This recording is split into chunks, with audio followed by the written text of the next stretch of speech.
Shalom Bapak Ibu Saudara, bagaimana kabar Bapak Ibu Saudara? Saya selalu berdoa dan berharap kita tetap dalam perlindungan dan penyertaan Tuhan sampai kita berjumpa dengan Tuhan kita Yesus Kristus. Inilah iman pengharapan kita sebagai orang-orang yang telah dipilih, dipanggil oleh Tuhan. Haleluya, puji Tuhan. Hari ini kita kembali lagi belajar firman Kristus, firman yang memberikan jaminan hidup yang kekal. Dan tentunya hari ini adalah hari yang spesial. Kenapa? Karena kita bisa belajar mengenal pribadi Yesus Kristus. Ya, di mana kita bisa mengenal pribadi Allah Sang Pencipta, Allah yang Maha Besar, Maha Kuasa, Maha Mulia di dalam diri Yesus Kristus. Dan tentunya iman ini memang tidak semua orang bisa menerimanya. Tapi bersyukur kepada Tuhan jika hari ini Bapak Saudara mau mendengar firman Tuhan, Bapak Saudara akan menerima apa yang Tuhan janjikan, yaitu hidup yang kekal di dalam Yesus Kristus. Amin. Kembali lagi Bapak Saudaraku, ketika kita disebut sebagai orang yang beriman, ya, beriman kepada Tuhan, tentunya kita harus yakin dengan apa yang kita percayai. Iman adalah dasar dari segala sesuatu yang kita harapkan dan bukti dari segala sesuatu yang memang belum kita lihat. Ya, kita belum melihat tapi kita percaya. Itulah iman.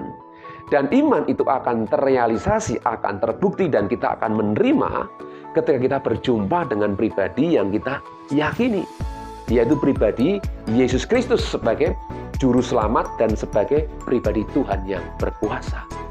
Amin Bapak Ibu Saudaraku. Dan tentunya kita ingin mengalami apa yang namanya anugerah. Ya, anugerah yaitu keselamatan.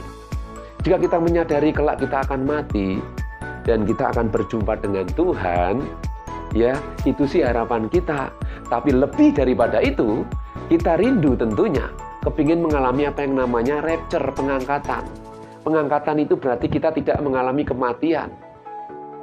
Ya, diangkat seperti Henokh. Dia mewakili orang-orang yang akan diangkat nantinya di zaman akhir. Dia memberikan satu contoh manusia yang diangkat. Demikian juga Elia diangkat. Bapak Saudaraku, mereka tidak mengalami kematian, tapi mereka langsung diangkat. Ini yang menjadi kerinduan kita sebagai jemaat anak sulung yang rindu diangkat, mengalami rapture. Ketika Tuhan nanti datang kedua kali, siapa yang tidak ingin diangkat? Siapa yang ingin tidak mengalami kematian? Saya pun ingin, Bapak Saudara. Bagaimana dengan Bapak Ibu Saudara semuanya? Tentunya ingin mengalami pengangkatan. Tidak harus mati dulu. Ya. Oleh sebab itu, hari ini adalah kesempatan. Hari ini adalah keputusan kita. Ya, jika orang berkata, yesterday is history. Tomorrow is mystery. We live is present. Kita hidup hari ini. Hari ini adalah waktu yang menentukan kita untuk menerima apa yang Tuhan janjikan. Mari kita berjalan bersama dengan Tuhan, dengan tuntunan firman Kristus. Amin Bapak Saudaraku, seperti orang yang disalib bersama dengan Yesus. Ya, dia sadar akan mati, namun dia meresponi apa yang dikatakan Yesus dengan melihat pribadi Yesus yang tanpa salah, tapi dia harus disalibkan. Dan dengan hati yang benar, dia meresponi apa yang Yesus katakan.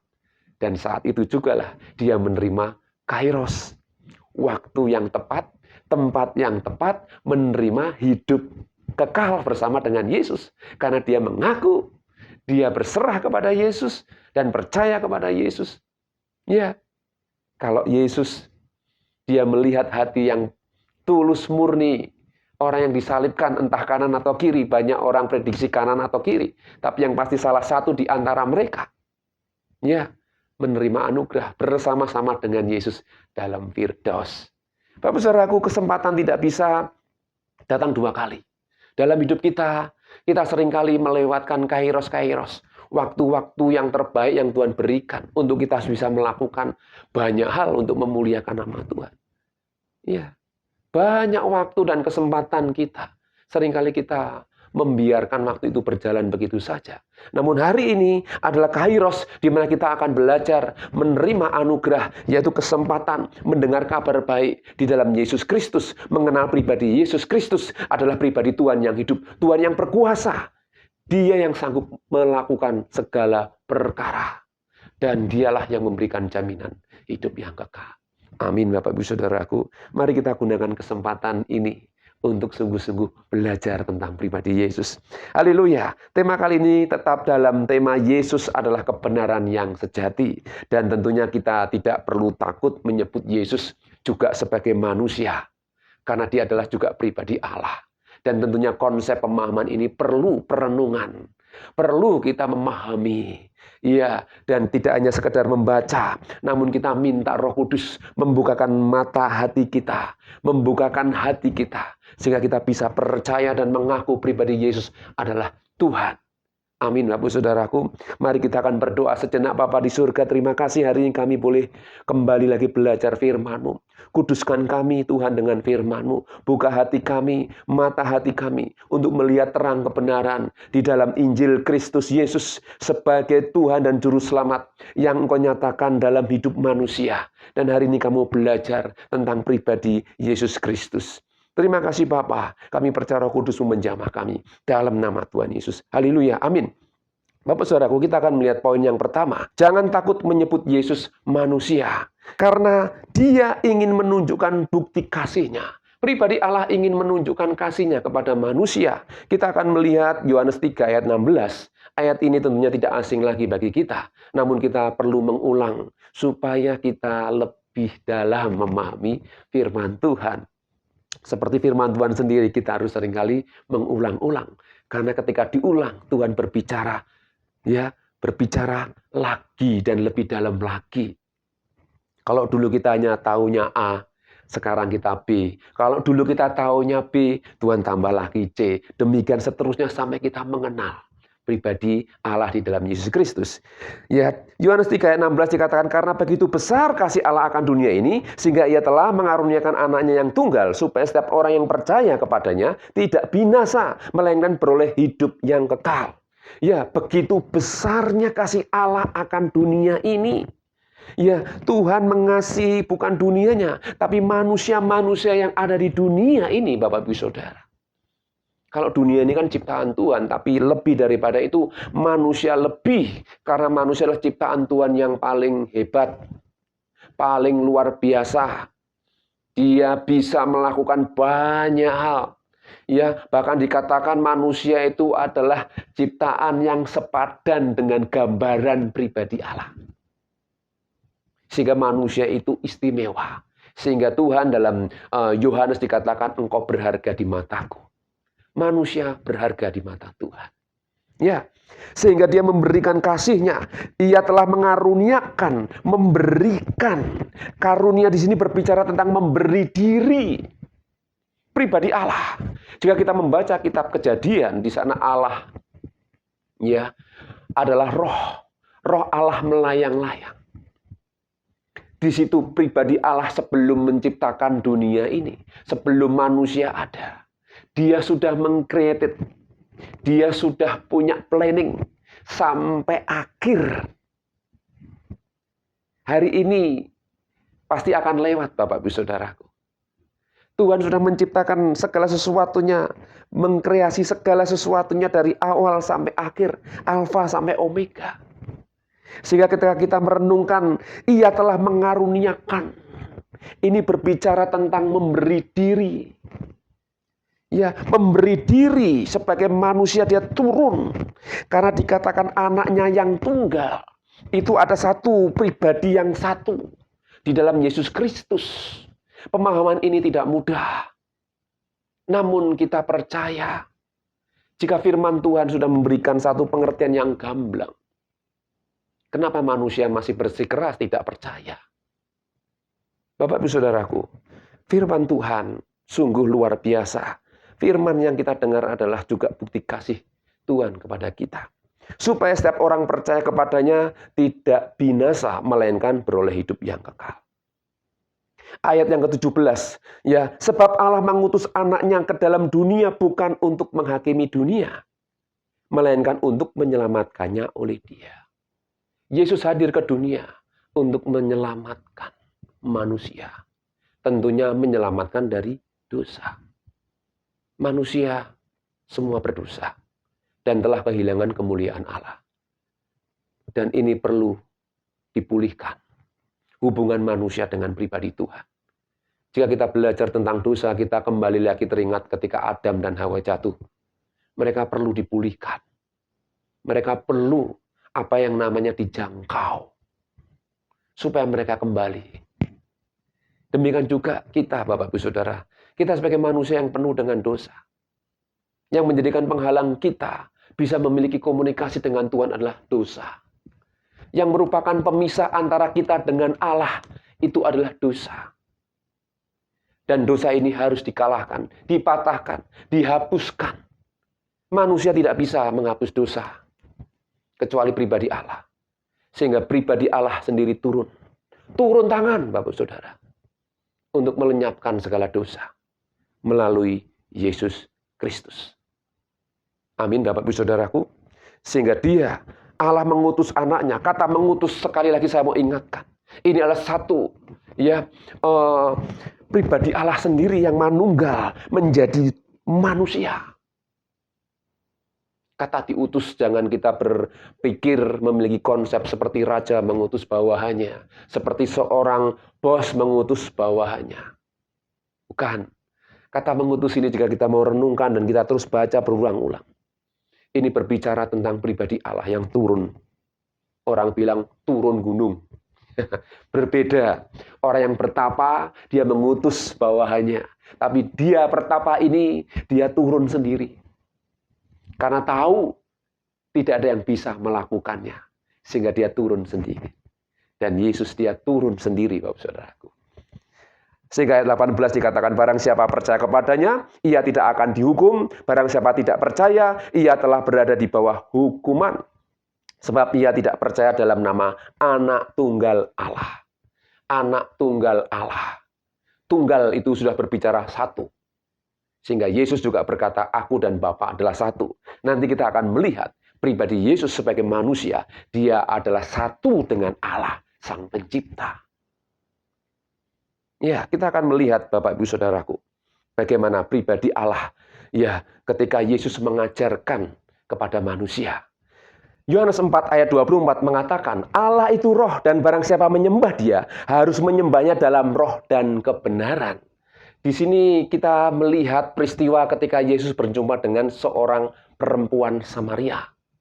Ya, di sini Tuhan menyatakan dirinya kepada perempuan Samaria ini. Ya, jawab perempuan itu kepadanya, aku tahu bahwa Mesias akan datang, yang disebut juga Kristus. Apabila ia datang, ia akan memberitakan segala sesuatu kepada kami. Bapak Ibu Saudaraku, ketika Yesus berjumpa dengan perempuan Samaria, Yesus menyatakan dirinya bahwa dia adalah air kehidupan. Ketika perempuan ini menimba air, Yesus langsung masuk berbicara, jika engkau minum air itu, engkau akan haus lagi. Tapi jika engkau minum air yang akan aku berikan, engkau tidak akan haus lagi. Ya, sehingga dikatakan, ya, jawab perempuan itu kepadanya, aku tahu bahwa Mesias akan datang, yang disebut juga Kristus. Apabila ia datang, ia akan memberitakan segala sesuatu kepada kami. Jadi dalam hal ini, Bapak Saudaraku, perempuan Samaria ini juga menanti-nantikan Sang Mesias. Jika kita lihat sejarah orang-orang Samaria, mereka adalah bagian daripada orang-orang Israel di wilayah utara. Ya, menurut penelitian mereka adalah garis keturunan dari keturunan Efraim dan Manasye. Dan mereka dikatakan Samaria karena mereka memisahkan diri dari orang-orang Yahudi. Yesus memberikan pengajaran kepada kita, ya, dalam Yohanes 4 ayat 24. Allah itu roh dan barang siapa menyembahnya, harus menyembahnya dalam roh dan kebenaran. Bapak Saudaraku, ketika kita membaca ayat ini, kita teringat ketika Yesus berjumpa dengan perempuan Samaria, di mana Yesus menyatakan dirinya sebagai air hidup. Dan ketika perempuan ini mendengar tentang kabar air kehidupan, maka perempuan ini menjadi percaya. Dan tidak hanya berhenti di situ. Dia kemudian pulang ke kampungnya dan mengundang semua orang-orang kampung untuk ketemu sama Yesus. Dan saat itu juga banyak jiwa-jiwa yang percaya kepada Yesus. Yesus diminta untuk tinggal di Samaria. Waktu itu kurang lebih 2 hari, Bapak Ibu Saudara. Dan ini satu perjumpaan yang luar biasa. Kenapa? Karena orang-orang Yahudi tidak boleh atau jarang, ya, mau serawung dengan orang-orang Samaria. Serawung itu apa ya, kalau ketemu itu ya mereka selalu menjauh. Namun pada waktu itu Yesus menyatakan dirinya kepada orang-orang Samaria. Banyak mereka yang percaya melalui perempuan ini.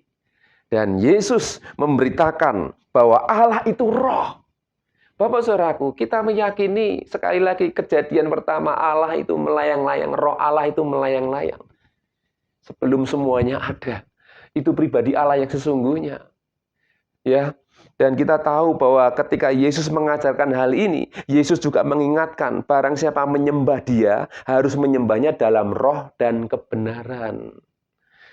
Ya, dalam roh dan kebenaran. Maka manusia itu ada 3 bagian, tubuh, jiwa. Jiwa itu pikiran, perasaan, dan keinginan, kehendak. Kemudian roh.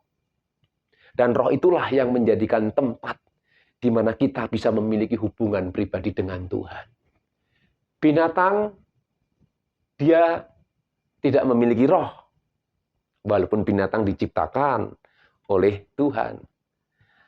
Sekali lagi manusia spesial. Karena dia memiliki roh. Ketika dihembusi oleh roh Allah. Dan itulah yang menjadikan tempat. Ya, roh. Untuk kita bisa berkomunikasi dengan Tuhan. Ya, harus menyembahnya dalam roh dan kebenaran. Manusia hidup masih dalam daging dan memiliki pikiran, perasaan, dan kehendak yang seringkali juga masih bisa melawan kehendak Tuhan dan berdosa. Bapak saudaraku, oleh sebab itu Tuhan mengajarkan kita untuk menyembahnya dalam roh dan kebenaran. Maksudnya apa? Kita menyembah dalam roh dan hidup benar. Amin. Kita diminta Tuhan untuk menyembahnya dalam roh dan hidup benar. Banyak orang yang menyembahnya ngeroh, tapi hidupnya tidak mau benar. Ini tidak bisa seperti itu, Bapak Ibu Saudara. Banyak orang yang seolah wah penyembahannya luar biasa, bahasa rohnya luar biasa. Tapi hidupnya tidak dalam kebenaran. Tuhan tidak ingin itu, Bapak Ibu Saudara. Mari Bapak Saudaraku, kita akan kembali melihat ya ayat yang 25. Jawab perempuan itu kepadanya, aku tahu bahwa Mesias akan datang, yang disebut juga Kristus. Apabila ia datang, ia akan memberitakan segala sesuatu kepada kami. Ya, mereka menantikan Mesias sang juru selamat. Mesias itu artinya yang diurapi, yang menyelamatkan. Kristus itu artinya yang diurapi. Ya, mereka menanti-nantikan. Dan itulah kairos, kesempatan wanita perempuan Samaria itu berjumpa dengan pribadi Yesus sendiri.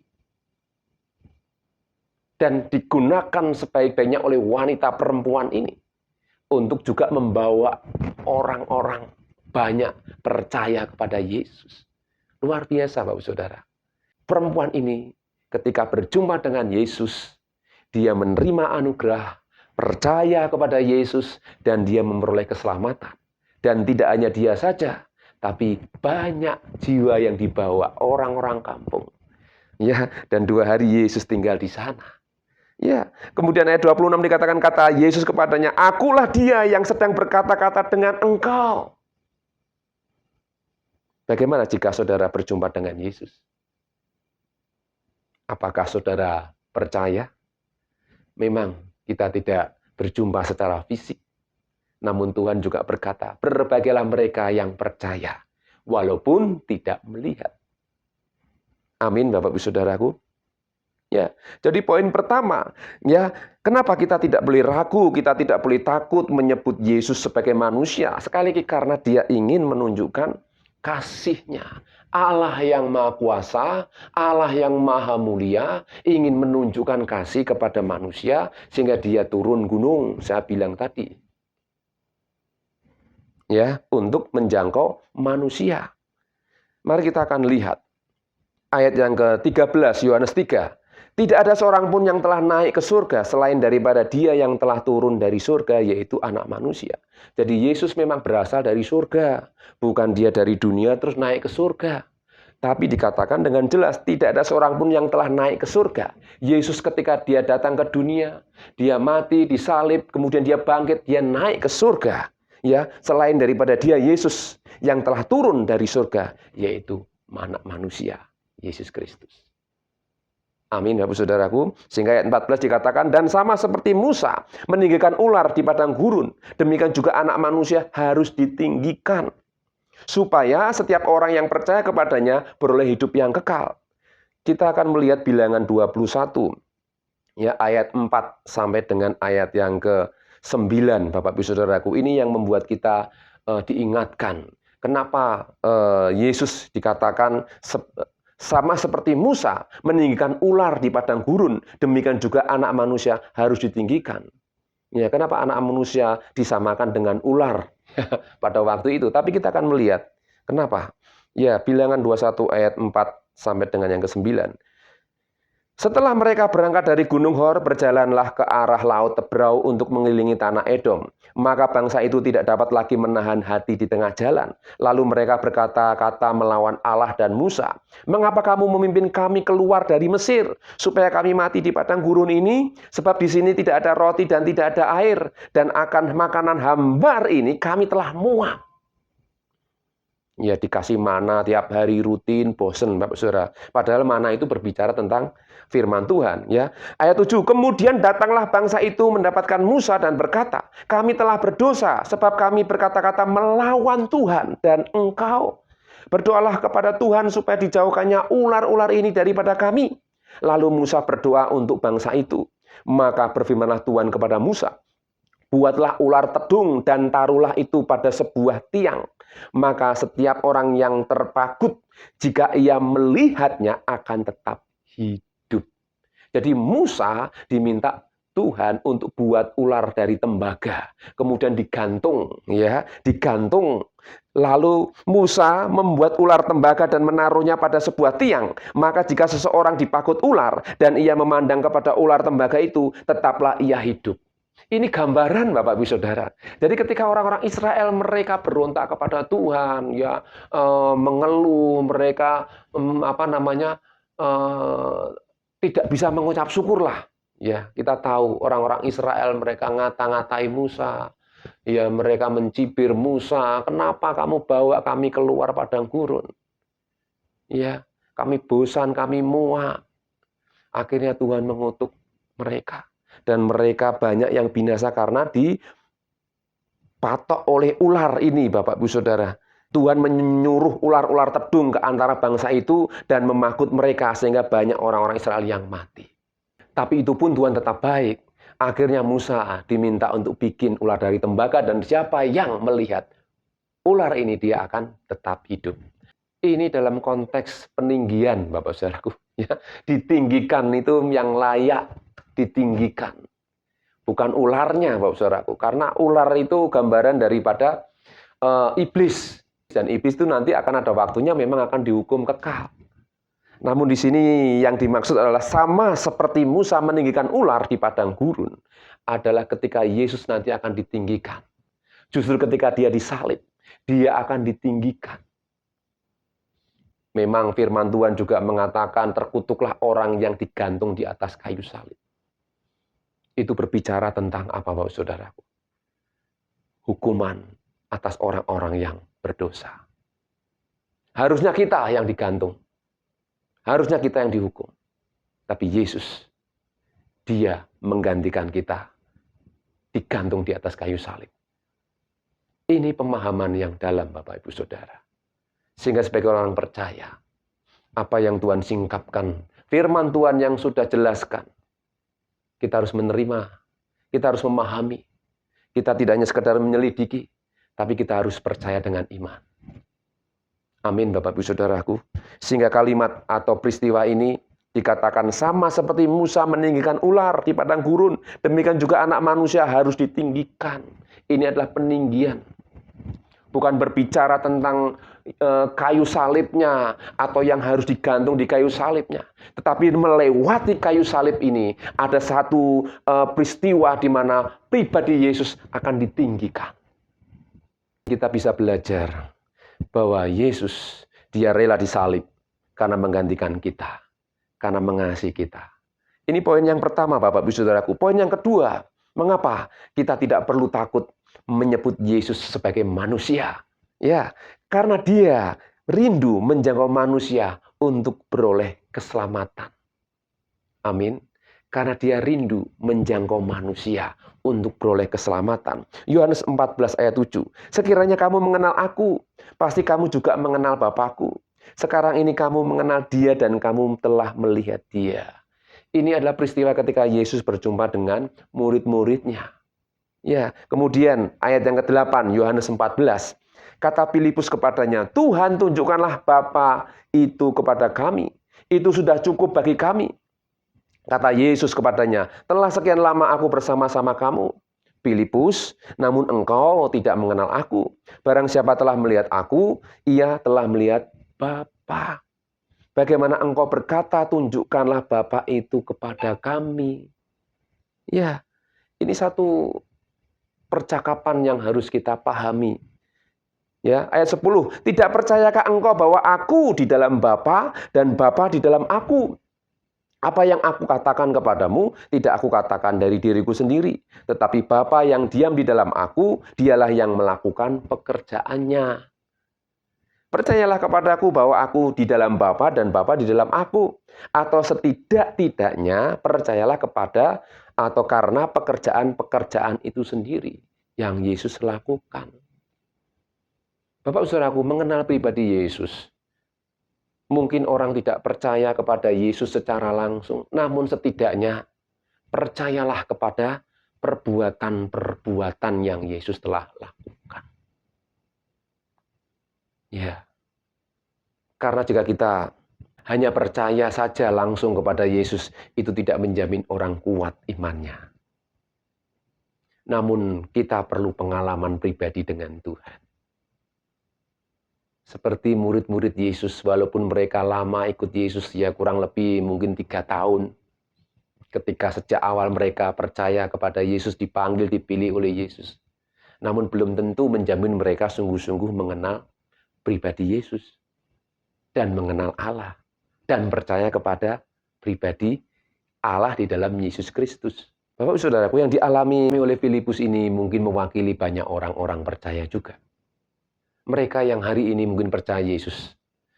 Ketika ujian, ketika banyak hal yang perlu dipertanyakan, mereka masih bertanya-tanya. Ya, tunjukkanlah Bapa itu. Bapak Ibu Saudaraku, pribadi Yesus sudah cukup untuk kita percaya sebagai pribadi Allah yang hidup. Karena Yesus sekali lagi dia tidak berdiri sendiri. Dia tidak hidup sendiri.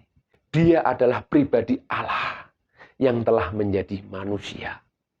Dan memang demikianlah pribadi Allah menyatakan kepada manusia dengan cara Allah yang luar biasa melalui Yesus Kristus.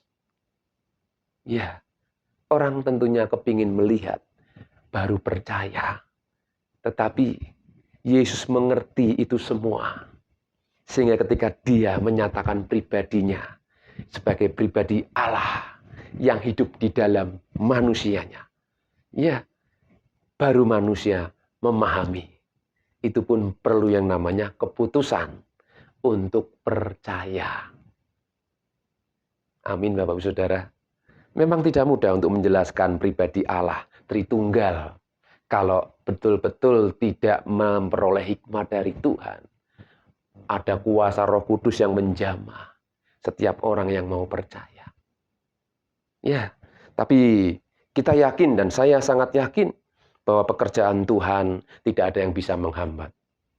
Firman Tuhan akan terus berjalan dan pasti digenapi.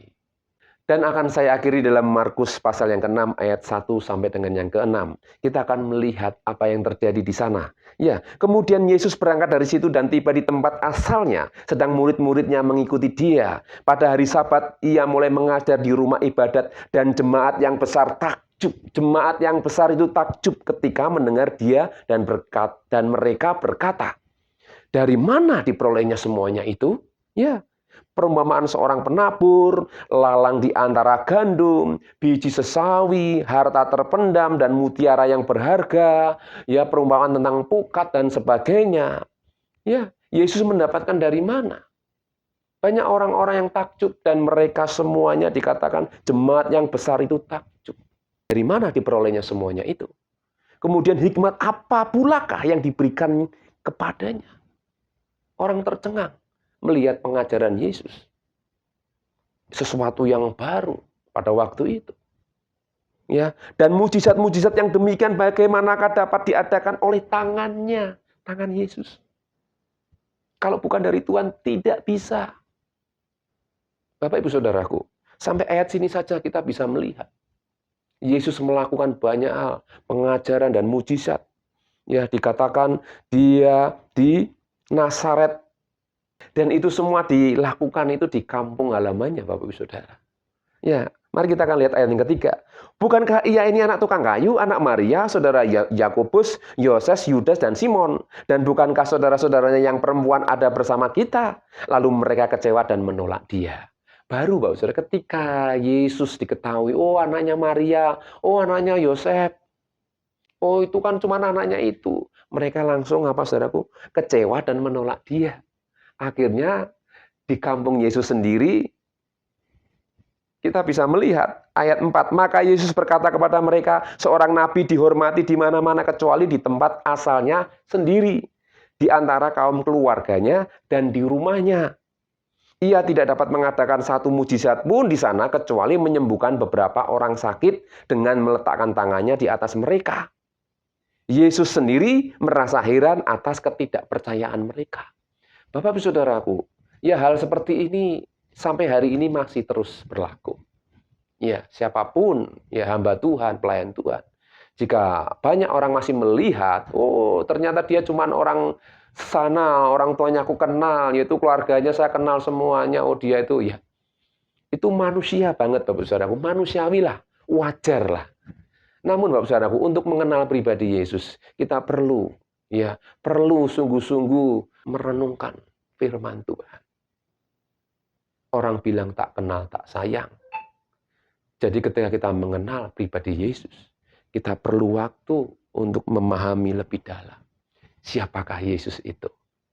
Sehingga bagi kita, orang-orang percaya, menyebut Yesus sebagai manusia bukan hal yang menakutkan atau hal yang meragukan. Memang dia, Yesus adalah manusia. Namun, dia juga pribadi Allah. Amin Bapak Ibu Saudaraku. Ya, biarlah renungan kali ini menjadikan kita semakin mengenal pribadi Allah. Bahwa di dalam Yesus Kristus, pribadi Allah dinyatakan. Kepada manusia, pribadi Allah dinyatakan. Dan hari ini kita mendengar firman Tuhan, firman Kristus. Kristus sudah disampaikan, firman yang hidup sudah disampaikan. Dan kita perlu meresponinya dengan hati yang baik. Ya, minggu depan kita akan belajar bagaimana seorang Paulus, dia meyakini pribadi Kristus Yesus adalah pribadi Allah. Sehingga dia berkata, pengenalan akan Kristus jauh lebih mulia. Ya, segala sesuatunya aku anggap sampah, aku anggap rugi, selain pengenalan akan Kristus jauh lebih mulia dibandingkan apapun. Amin Bapak Saudaraku, mari kita semakin mengenal pribadi Yesus dan kita mengenal pribadi Allah di dalamnya. Mari kita akan berdoa. Bapa di surga, terima kasih hari ini kami bersyukur kami boleh belajar firman-Mu, firman yang sederhana, firman yang singkat, untuk kami bisa mengenal dan memahami pribadi Engkau, Allah yang penuh kuasa, Allah yang maha mulia di dalam Yesus Kristus. Karena kami tahu dengan keterbatasan kami percaya Engkau sendiri yang akan mengurapi kami, yang memberikan kami hikmat pengertian, untuk kami bisa menerima pribadi Yesus sebagai pribadi Allah yang hidup. Terpujilah nama-Mu, berkati kami semua yang sudah mendengarkannya, berkati kehidupan kami, keluarga, pekerjaan, bahkan pergumulan kami. Engkau terus campur tangan dalam hidup kami. Terima kasih Bapa, dalam nama Tuhan Yesus, kita yang mengasihi Tuhan katakan bersama, amin. Tuhan Yesus memberkati.